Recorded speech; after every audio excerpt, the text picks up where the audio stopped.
నమస్కారం. Star hospital సుఖీభవకు స్వాగతం.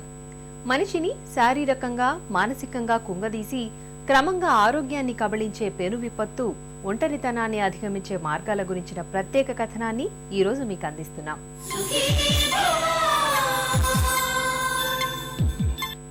ఏకాంతం అలసిన మనసును సేద తీర్చు దివ్య ఔషధం. రకరకాల ఒత్తిళ్లతో విసిగిపోయిన మనసుకు స్వాంతన కలిగించి తిరిగి నూతన ఉత్తేజం అందించే ఒక చక్కటి టానిక్. అయితే ఏకాంతమే జీవితంగా మారితే, ఒంటరిగా గడపడమే పరమార్థమైతే అది ఖచ్చితంగా మానసిక రుగ్మతే.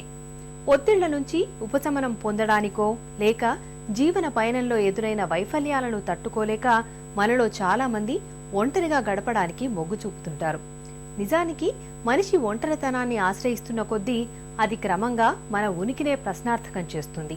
చివరికి చెట్టంత మనిషిని సైతం 4 గోడలకే పరిమితమయ్యేలా చేస్తుంది. మనిషిని శారీరకంగా మానసికంగా కుంగదీసి ఆరోగ్యాన్ని గుల్లచేసే ఒంటరితనానికి కారణాలు, దాన్ని అధిగమించే మార్గాల గురించిన ప్రత్యేక కథనాన్ని ఇప్పుడు చూద్దాం.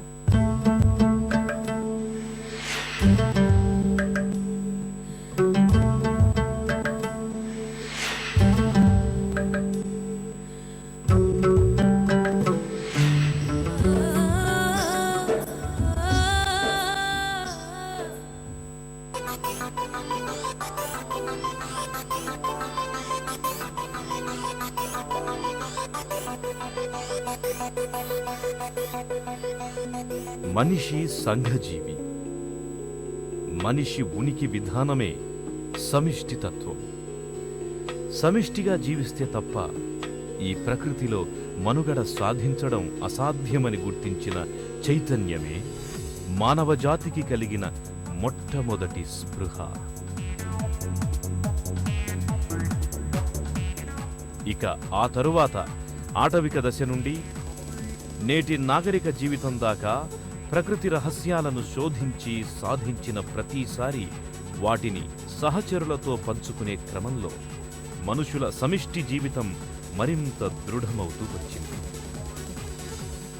సంతోషం, విషాదం, హాస్యం, అద్భుతం, ఇలా ఏ భావోద్వేగం కలిగినా నలుగురితో పంచుకోవడమే మనిషి జీవన శైలిగా మారిపోయింది.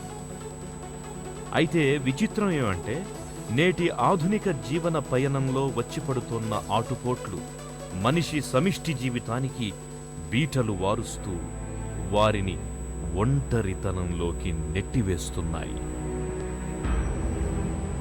ఈ లోన్లీనెస్ అనేది, ఒంటరితనం అనేది ఎప్పుడు వస్తుంది? మనిషి ఒంటరిగా ఉన్నప్పుడే ఒంటరితనం ఫీల్ అవుతారా, లేకపోతే ఒంటరిగా లేకపోయినా, అంటే ఒక గ్రూప్ అందరి మధ్యలో ఉన్నప్పుడు కూడా ఒంటరితనం అనేది ఉంటుందా? మనకి ఒక పాట ఒకటి ఉంది, వసుదైక కుటుంబం నాది, ఏకాకి జీవితం నాది అని. అక్కడ తెలుస్తుంది, అంటే ప్రపంచమంతా నా కుటుంబమే, కానీ నేను మాత్రం ఏకాకిగా ఉన్నాను అంటాడు దాంట్లో కవి. ఆ విధంగా లోన్లీనెస్, ఒంటరితనం అనేది ఒక్కరే ఉన్నప్పుడే రావాల్సిన అవసరం లేదు, 10 మందిలో ఉన్నప్పుడు కూడా రావచ్చు. కానీ ఒంటరిగా ఉన్నప్పుడు వస్తుందా? అట్లా కూడా అవసరం లేదు. ఒంటరిగా ఉన్నప్పుడు కూడా ఏదో ఒక, అంటే ఇప్పుడు ఒక ఆర్టిస్ట్ కానీ పోయిట్స్ కానీ అట్లా ఉన్నప్పుడు ఒక్కోసారి ఒంటరితనాన్ని కోరుకుంటారు. ఎందుకంటే ఈ ఒంటరితనంలో క్రియేటివిటీ చాలా ఎక్కువ అవుతుంది. కానీ జనరల్గా మనం ఒంటరిగా ఫీల్ కావడం అనేది కొంచెం నెగిటివ్ డైరెక్షన్లో, ఆ నెగిటివ్ వ్యూలో మాట్లాడుతుంటాం. ఎప్పుడు ఈ ఒంటరితనం ఉంటుందంటే, ఎప్పుడైనా, అంటే అది ఆ ఒంటరితనం అనేది ఒక ఫ్యూ సెకండ్స్ కావచ్చు, ఒక్కోసారి గంటలు రోజులు కూడా అట్లే ఉండొచ్చు. ఎవరి కోసమన్నా వెయిట్ చేస్తున్నాం అనుకోండి, ఎస్పెషలీ మీకు చాలా ఇంపార్టెంట్ పర్సన్ కోసం వెయిట్ చేసినప్పుడు ఆ 10 సెకండ్లు కూడా చాలా ఒంటరితనంగా ఫీల్ అయినట్టుగా ఒక ఫీలింగ్ వస్తుంది. అంటే టైం నిలిచిపోయింది ఆ ఒంటరితనంలో, అట్లా అనిపిస్తుంది. అట్లా కాకుండా ఎప్పుడైనా వేరే ప్లేస్కి పోవడం, ట్రాన్స్ఫర్ కానీ, లేకపోతే చిన్నప్పటి నుంచి ఉన్న ఫ్రెండ్స్ అందరూ ఒక్కొక్కసారి ఇంటర్మీడియట్ అట్లా అయినప్పుడు ఫ్రెండ్స్ అందరూ వేరే దగ్గరికి వెళ్ళిపోతారు. కొన్ని రోజులు మిగతా వాతావరణమే మారదు, ఇల్లు ఫ్యామిలీ అంతా ఉంటుంది, కానీ చాలా ఒంటరిగా ఫీల్ అయినట్లు. ఎందుకంటే ఫ్రెండ్స్ అందరూ వెళ్ళిపోయినారు కాబట్టి ఒంటరితనం. మళ్ళీ కొన్ని రోజులు మళ్ళీ ఆ సిచ్యువేషన్కి అలవాటు పడేంత వరకు ఈ ఒంటరితనం అనే ఫీలింగ్ అనేది ఉంటుంది. ఎస్పెషలీ ఈ ప్రేమ వ్యవహారాల్లో ఈ ఒంటరితనం అనేది చాలా ఎక్కువగా చూస్తుంటాం.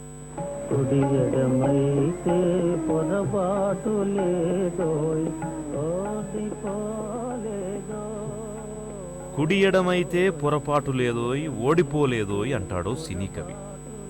ఈ తత్వాన్ని వంటబట్టించుకున్న వాళ్ళు ఎంతమంది ఉంటారు చెప్పండి? చాలా తక్కువ మంది మాత్రమే జీవితంలో ఒడిదుడుకులకు జడవరు. మనలో చాలామంది అనుకున్నది అనుకున్నట్టు జరగకపోతే ఇట్టే డీలా పడిపోతారు, కుంగిపోతారు. అందరికీ దూరమై ఒంటరితనంలోకి జారుకుంటారు. నిజానికి జీవితంలో అడుగడుగునా ఒంటరితనం జాడలు పొంచి ఉంటాయి.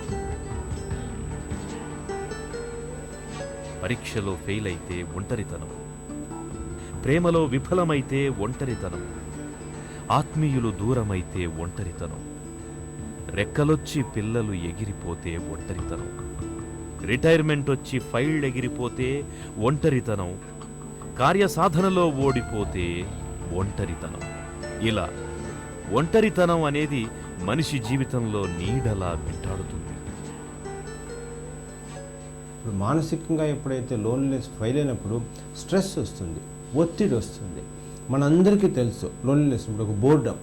ఒక్కొక్కసారి బోర్డమ్ మానసికంగా ఎంత ప్రెషర్ క్రియేట్ చేస్తుందంటే దానివల్ల సైకలాజికల్ ఎఫెక్ట్ వచ్చి బ్రెయిన్ మీద ఎఫెక్ట్ వచ్చిన తర్వాత ఈ ఎండోక్రినల్గా హార్మోనల్ డిస్టర్బెన్స్ వచ్చిన తర్వాత డయాబెటీస్ ఎక్కువ ఛాన్సెస్ రావడం, బీపీలు ఎక్కువసార్లు పెరగడం, వీటన్నిటికంటే డైరెక్ట్గా లోన్లీనెస్ తోటి డయాబెటీస్ వస్తుంది, బీపీ అని చెప్పలేకపోయినా కూడా ఇండైరెక్ట్గా ఈ లోన్లీనెస్ దాంతో బోర్డమ్ రావడం, మానసిక ఒత్తిడి ఉండడం, మానసిక ఒత్తిడి బ్రెయిన్ మీద వచ్చే ప్రెషర్ వల్ల ఇవన్నీ ఎక్కువ ఛాన్సెస్ ఉండడం.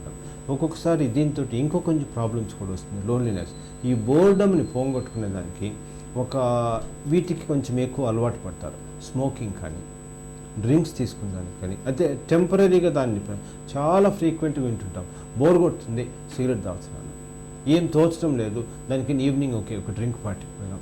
సో ఈ లోన్లీనెస్ ఎప్పుడైతే ఆ ఎంప్టీ ఫీలింగ్ ఉన్నప్పుడు దాన్ని పోగొట్టుకునే దానికి ఇట్లా ఏదో వ్యసనాలకి లోన్ కావడం, ఆ విధంగా ఒక్కొక్కసారి సబ్స్టెన్స్ అబ్యూస్, డ్రగ్ అడిక్షన్ కూడా ఎక్కువ పోవడం అనే దానికి కూడా లోన్లీనెస్ అనేది ఒక దారి తీస్తుంది. ఎస్పెషల్లీ ఎల్డర్లీ పీపుల్లో ఈ విషయంలో కొంతవరకు రిలేషన్షిప్ మెయింటైన్ చేసుకోవడం చాలా ఇంపార్టెంట్. పొగ తాగడం స్థూలకాయం ఆరోగ్యానికి ఎంత హానికరమో ఒంటరితనం కూడా అంతే అనారోగ్యకరమని చాలా పరిశోధనల్లో తెలిసింది. ఒంటరితనం మూలంగా ఒత్తిడికి చిక్కడంతో పాటు రక్తపోటు కూడా పెరిగే ప్రమాదం ఉందంటారు నిపుణులు. ఒంటరితనం తెచ్చిపెట్టే అనర్థాల గురించి చిన్న విరామం తర్వాత తెలుసుకుందాం.